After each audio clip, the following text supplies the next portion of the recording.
जगन्नाथ आउ गोटे वीडियो रे आउ ओडिशा लोक गोटे खुशी खबर आउ से खुशी खबर तो मत किसी कहवा पड़ेनि आप देखिए चलतु वीडियो देखिए आसतु बड़ निजुक्ति सुजोग बा सृष्टि होईछि 19,364 निजुक्ति सुजोग मध्य सृष्टि होईछि। मुख्य शासन सचिव मनोज आहूजांक अध्यक्षतार राज्य स्तरीय सिंगल विंडो क्लियरेंस अथॉरिटी बैठक में निष्पत्ति होईछि। 14टी जिले में यह प्रतिष्ठा हेबो।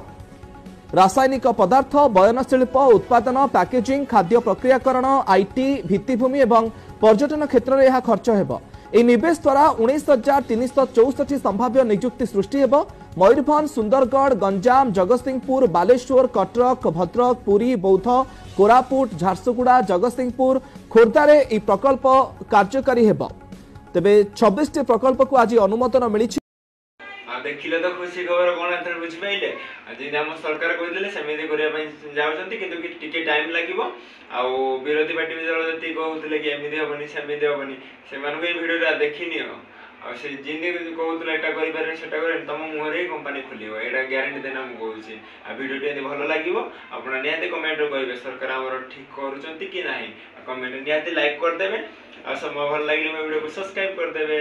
जय जगन्नाथ नमस्कार जय श्री राम।